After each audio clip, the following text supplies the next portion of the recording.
Hello et bienvenue dans ce deuxième vlog de mars. Comme il se passait beaucoup de choses ce mois-ci, j'ai préféré un petit peu séparer les événements et avoir des vlogs bien distincts pour qu'ils soient aussi peut-être un petit peu moins longs à regarder. Aujourd'hui on est le 24 et je viens de recevoir un petit colis d'une robe pour un mariage à venir. Enfin j'ai pas encore décidé si c'était celle-là que j'allais porter ou une autre, mais on a un mariage d'amis à venir fin avril et j'avais trouvé cette petite robe sur Vinted, donc là je viens d'aller la chercher. Donc je vais ouvrir ça tout de suite.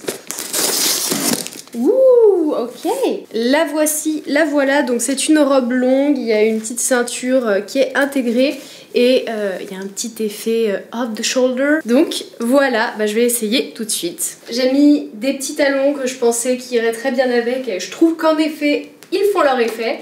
J'ai pas pris mon sac, je cherchais mon sac. Et voilà avec la petite pochette. Franchement je trouve que c'est impec pour un mariage. En plus comme je vous ai dit c'est fin avril, donc bon, il fera encore un petit peu frais certainement. Et la robe est assez épaisse. Je vais peut-être prévoir un petit châle ou un petit truc pour couvrir les épaules si jamais j'ai un petit peu froid. Mais en tout cas, la robe est vraiment épaisse, donc c'est impeccable, je pense, pour cette saison. Je trouve qu'elle a un joli mouvement. C'est pas de l'impression, c'est vraiment brodé. Donc du coup, ça fait un joli fini sur le tissu. J'aime beaucoup et j'aime beaucoup la couleur un petit peu vert, menthe. Je trouve ça trop cool. Trop contente!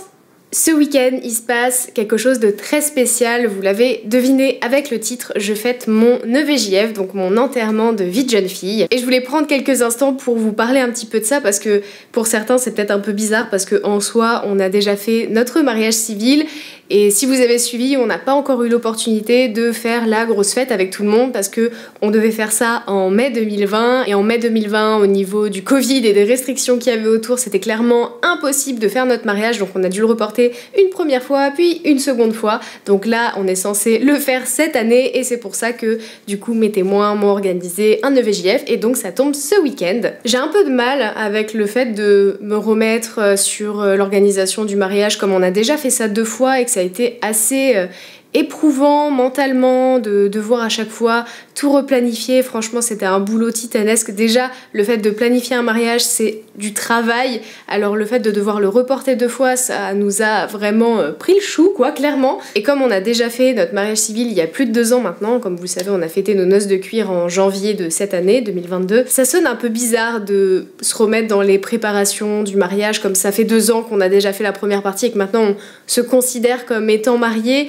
On a un peu du mal à se remettre dans l'ambiance, on a plus l'impression d'organiser une grosse fête que notre mariage en fait, comme si on avait un peu loupé le coche et que maintenant c'était trop tard. Et résultat, je me sens un petit peu pareil aussi pour mon enterrement de vie de jeune fille. Je suis déjà mariée depuis 2 ans. Est-ce que ça a vraiment un intérêt de fêter un enterrement de vie de jeune fille? Enfin, du coup, ça sonne faux aussi. J'ai l'impression qu'on est en train de jouer la comédie, donc c'est trop bizarre. Je sais que ça va être un chouette week-end. Je suis sûre que mes témoins, elles ont préparé des trucs super et qu'on va vraiment beaucoup s'amuser. Pour l'instant, j'ai un petit peu du mal à me mettre dans l'ambiance, donc du coup, je regarde des vlogs de VJF d'autres personnes pour essayer de me mettre un petit peu dans le bain et dans l'ambiance. J'ai un peu du mal aussi à me mettre dans le mood à cause de ça. C'est parce que j'ai aucune info des activités qu'on va faire, de qui y aura.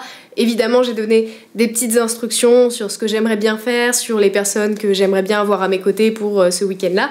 Mais j'en sais pas plus et c'est un petit peu difficile de se mettre dedans quand on n'a aucune information. J'ai un peu ce syndrome de l'imposteur, comme si je méritais pas de fêter mon EVJF parce que, pareil, j'avais loupé le coche aussi et que maintenant c'est trop tard. J'ai l'impression d'abuser de mes amis et de mes témoins, de leur demander de bloquer un week-end complet pour moi. J'ai plein d'émotions un peu contradictoires qui viennent par rapport à cet événement et en même temps j'ai quand même un peu hâte aussi. Enfin, je sais que ça va être un chouette week-end donc voilà, je voulais juste m'exprimer là-dessus et ce sera rigolo de voir comment je serai aussi, dans quel état je serai après. Je suis sûre que je serai trop contente de ce qu'on aura vécu. Voilà pour vous dire un petit peu où j'en suis en termes d'état mental par rapport à cet événement et par rapport à tout ce qu'il y a autour. Et je vais retourner bosser un petit peu parce que là je suis en train de travailler sur la prochaine vidéo qui va sortir ce week-end pendant que je serai en train de m'amuser avec mes copines, qui sera donc une vidéo une semaine dans mon assiette. Et comme mon week-end de VJF en fait il va commencer demain à 16h30, faut pas que je traîne trop non plus pour booker mes projets et que je sois tranquille pour partir et que j'ai pas à bosser quand je serai là-bas, ce serait dommage quand même. Et puis aussi il faut que je prépare ma valise, donc je pense que je vous retrouverai à ce moment-là.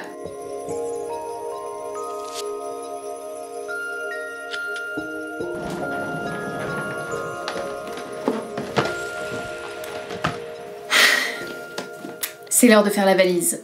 Je suis en train de me préparer pour mon EVJF. Alors aujourd'hui, pas de chance, il y a des grèves de transport, ce qui fait que normalement j'avais des témoins et peut-être d'autres personnes, je sais pas, mais qui devaient venir me chercher directement chez moi pour qu'on aille ensuite à une gare. Mais ça va pas pouvoir se faire parce qu'avec les grèves, c'est un petit peu compliqué de venir jusque chez nous. Donc du coup, elles m'ont demandé de les rejoindre à la gare Saint-Lazare et il faut que j'y sois pour 17h40, donc bon, vous me connaissez, je vais être un petit peu avant, enfin en tout cas je vais essayer, et puis surtout je vais prévoir large parce qu'il y a des grèves et j'ai pas envie d'être en retard, ce serait dommage. Je sais pas du tout où on va. Elles m'ont donné quand même une petite liste de choses à emmener: une tenue confortable pour déambuler, une ou des tenues de week-end dans lesquelles je me sens bien, une tenue un peu plus habillée, des sous-vêtements pour tenir jusqu'à dimanche, une trousse de toilette, mon plus beau pyjama et toute autre chose que j'aurais envie d'embarquer avec moi. Et puis j'ai rajouté aussi quelques petits trucs et je vais vous montrer un petit peu mes options d'outfit pour ce week-end. Voici mon premier outfit qui est la tenue que je vais porter pour les rejoindre à la gare. Donc j'ai combiné cette petite chemise plumetie blanche avec un débardeur en dessous, une petite jupe qui est hyper fluide, que j'aime beaucoup, que j'ai trouvé en friperie, et avec mes Derbys Doc Martens que j'aime trop et des petites chaussettes blanches en dessous. Ensuite, pour ma tenue un peu plus chic, je pars sur cette longue robe bleue hyper fluide, un petit peu dans un esprit kimono que j'aime beaucoup, et avec je vais prendre cette petite pochette noire et des chaussures compensées au laçage noir pour être assorties. Ensuite, pour une tenue un peu plus, on va dire, casual chic, donc un peu plus décontractée mais quand même un peu habillée, j'hésitais entre ces deux tenues. J'avais fait un sondage sur Instagram et il se trouve que la gagnante a été cette tenue là. Donc du coup voilà, je vais partir sur cette tenue. Dites-moi dans les commentaires d'ailleurs laquelle vous préfériez. Et enfin pour dormir, j'ai pris ce petit ensemble de pyjama satiné qui est très confortable et qui sera parfait pour une pyjama party et avoir un pyjama un petit peu habillé quand même. Donc voilà pour ma petite sélection. Après j'ai pris d'autres choses, des vêtements un petit peu plus confortables. J'ai pris ma tenue en cachemire que j'avais aussi eu à Noël, qu'on avait trouvé sur Vinted.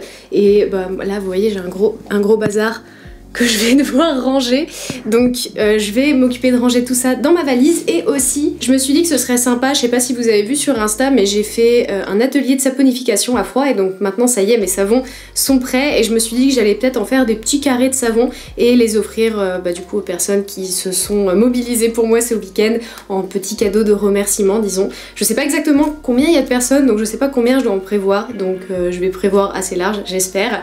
Et puis je vais leur préparer un petit package, voilà, avec ces petits savons.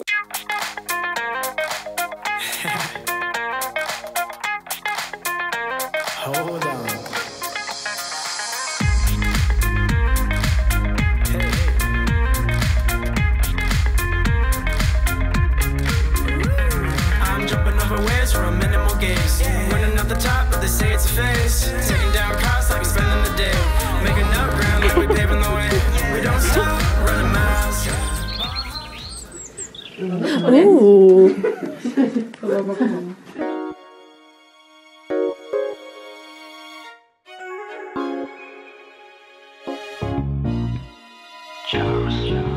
Cứ thép bên em, cứ viết tắt cho em bao nhiêu khúc ca về mình.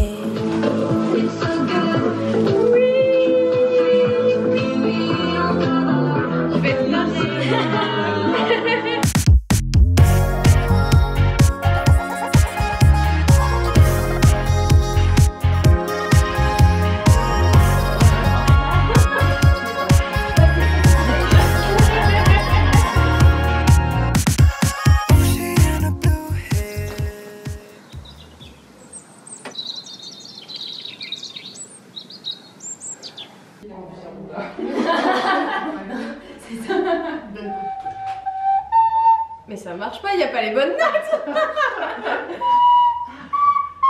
Ah ouais. Celui-là. Mais non.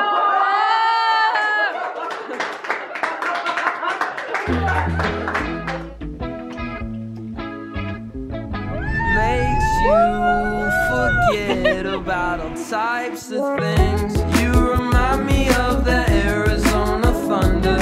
Satisfy the times and make you wonder about the bigger picture in your life. The simple times in the Arizona thunder. The Arizona thunder tonight.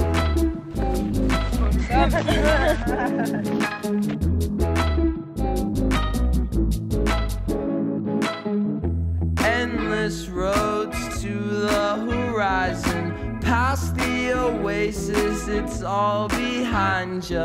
Mirage of agua, the stars above you, the creatures' days to nocturnal days. Makes you forget about all types of things. You remind me of the Arizona thunder.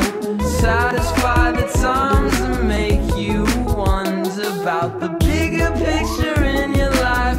The simple times in the Arizona thunder. The Arizona thunder tonight.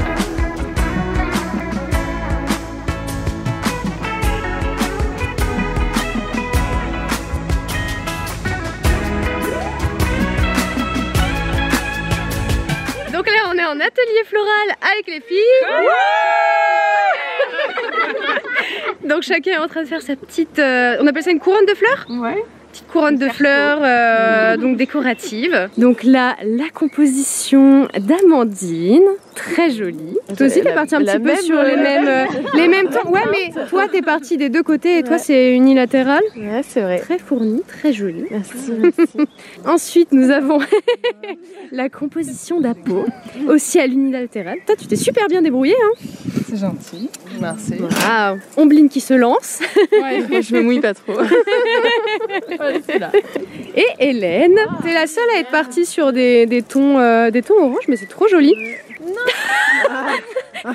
Et la compagnie des poules qui se font dompter par Camille, Voilà. qui a fait aussi un joli petit cerceau. Et le tien? Waouh. Et le mien qui n'est pas fini, que je ne vais pas avoir le temps de terminer. Mais c'est pour la bonne cause parce que je vais aller me faire masser.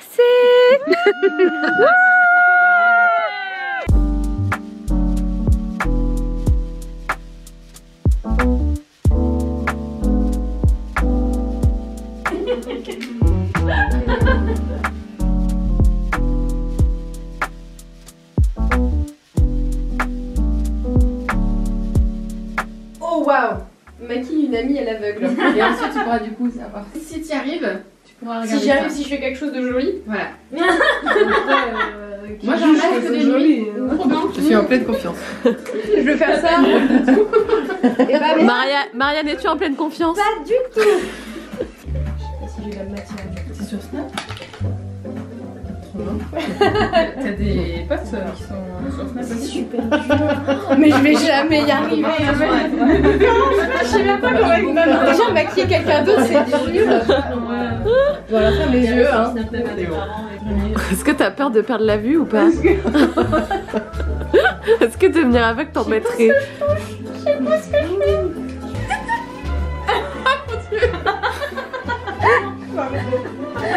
On va rester là-dessus. Non mais vous allez voir, ça fait... Alors si je suis sur les lèvres, ça froide aussi. Oui, c'est bien la lèvre. Je peux voir le... Attends, déjà... Tu seras maquillée comme ça pour ton mariage du coup. Je suis désolée. C'est le mascara ça? C'est l'highlighter. Tu l'as mis en dessous.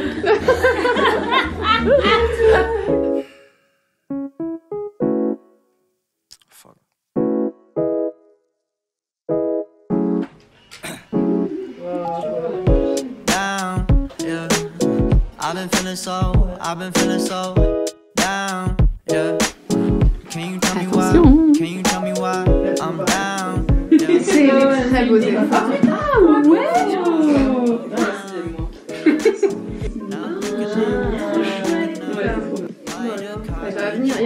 être que deux. Notamment dont Amandine.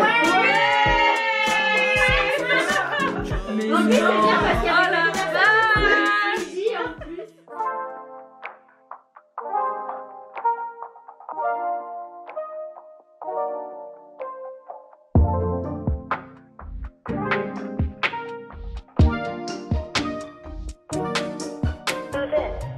I've been dreaming about you. Wish I knew what you were up to. Wish I can. Ça y est, mon EVJF est terminé, on se retrouve au même endroit que la dernière fois que j'ai pris la caméra pour vous parler dans la maison, donc c'est-à-dire dans notre chambre. Comme je l'avais prédit, je me suis évidemment inquiétée pour rien, mon EVJF s'est super bien passé, franchement, les filles, elles ont prévu un tas d'activités hyper chouettes, on s'est je pense toutes beaucoup amusées, même si du coup c'est marrant parce que j'avais quand même des amis qui sont arrivés dans ma vie à des moments différents. Une amie que j'ai rencontrée au collège, deux amis que j'ai rencontrés pendant mes études supérieures et d'autres amis que j'ai appris à connaître un petit peu plus tard, donc après mes études supérieures et au moment où j'ai commencé à travailler. Et en vrai normalement il y aurait même dû avoir aussi une amie d'enfance que je connais vraiment depuis qu'elle est née et on se connaît même depuis que nos mamans étaient enceintes parce que nos mamans se connaissaient, donc on se connaissait avant même de se connaître, vous voyez. Donc si elle avait pu venir, en vrai j'aurais vraiment eu des personnes qui sont intervenues sur toute ma vie depuis que je suis née, tout au long de ma vie, et je trouvais ça assez chouette. Et en même temps c'est particulier aussi de réunir ces personnes et les avoir dans la même pièce, ça arrive jamais en fait, donc du coup c'était rigolo. Concernant le déroulé, donc j'ai d'abord rejoint une partie des filles à la gare Saint-Lazare et on a été dans un train. À ce moment là je savais toujours pas où on allait, j'essayais de pas trop regarder les panneaux et de pas trop écouter ce que disaient les petits doigts du train. Et j'ai eu un premier défi, donc je devais mettre une couronne de fleurs pour pouvoir avoir un premier indice sur le lieu vers lequel on se rendait. Donc j'ai mis ma petite couronne de fleurs et l'indice que j'avais c'était qu'on allait à la campagne. Donc ça m'avançait pas plus que ça, mais je savais qu'on allait être au vert et tout, donc j'étais très contente. Ensuite on est arrivé là-bas, il y avait deux autres amis qui étaient déjà sur place, qui avaient fait les courses, qui avaient récupéré les clés du Airbnb. Après on a fait l'apéro et puis bon on a fait un premier petit jeu qui était pour déterminer si Pierre-Alain me connaissait bien. Donc il avait déjà répondu à plusieurs questions et du coup elles m'ont posé ces mêmes questions et on regardait si les réponses matchaient. Je crois que dans l'ensemble on s'est pas trop mal débrouillé. On s'est couché assez tard et le lendemain donc on s'est levé tranquillou, on s'est pas non plus trop pressé, on a pris un petit déj et après j'ai eu un autre défi, il fallait que je joue au clair de la lune à la flûte comme vous l'avez vu pour obtenir l'indice qui m'indiquait qu'on allait partir faire une petite randonnée. Donc c'était vraiment une petite marche mais c'était hyper agréable. Donc c'était à Giverny et d'ailleurs le Airbnb était à Blaru pour information. Ensuite on a été au resto, on a été dans une crêperie qui avait une vue absolument magnifique et le resto aussi était tout mignon. On est rentré, on a fait une activité manuelle, donc on a fait une couronne de fleurs. Moi j'ai pas eu le temps de la terminer parce que figurez-vous qu'elles avaient prévu de m'offrir un massage à domicile. Donc il y a une masseuse qui est venue pour me masser juste moi. Je me sentais pas légitime à avoir le droit à ce massage à domicile, c'était un peu lunaire comme situation mais c'était vraiment une super attention, elles sont vraiment adorables. J'ai jamais fait ça en plus, c'est la première fois que je me faisais masser à domicile. Et puis bon bah voilà, on a repris l'apéro, on a mangé, puis on a refait des petits jeux. Elles avaient préparé un jeu où je devais reconnaître les parties du corps de Pierre-Alain qui étaient, par exemple il y avait une oreille qui était celle de Pierre-Alain et il y avait d'autres oreilles qui n'étaient pas la sienne, donc il fallait que je retrouve ces parties du corps. Et il y a eu des petits fails, j'avoue, je me sentais pas très bien après avoir fait ces fails. Je me suis dit mais mince, je ne le regarde plus. Mais ce qui m'a rassurée c'est que après j'ai montré à Pierre-Alain ce que j'avais comme panel de photos et il s'est trompé lui-même sur son propre corps. Donc bon, je sais pas si c'est rassurant mais au moins ça me réconforte un peu. Et le deuxième jeu c'était est-ce que je connais bien mes amis, est-ce que mes amis me connaissent bien. Du coup ça a permis aussi à certaines de découvrir certaines choses sur d'autres de mes amis, donc elles ont pu apprendre toutes à mieux se connaître, donc c'est cool. Et même moi j'ai appris des trucs sur des histoires un peu farfelues que je ne connaissais pas, donc c'est cool. Et le lendemain comme vous l'avez vu on a terminé en beauté avec un brunch. Après tout s'est assez enchaîné rapidement, on a commencé à ranger et tout le monde commençait à repartir petit à petit et nous on est retourné à la gare pour rentrer sur Paris et c'était la fin du week-end. En souvenir bien évidemment j'ai cette vidéo mais elles m'ont fait aussi un petit carnet avec plein de polaroïdes dedans. On en a vraiment pris tout au long du week-end, donc ça fait avec plein de petits mots et tout, enfin genre trop mignon. Je suis vraiment très reconnaissante d'avoir des amies comme ça. Elles ont fait un travail de fou parce que c'était vraiment du boulot d'organiser tout ça, de tout coordonner et tout. C'était vraiment un week-end riche en émotions, très joyeux, et j'espère avoir réussi à vous faire transparaître ça au travers de cette vidéo. J'espère que cette vidéo vous a plu, que ce petit vlog vous a plu, et je vous dis à dans une semaine pour la prochaine vidéo.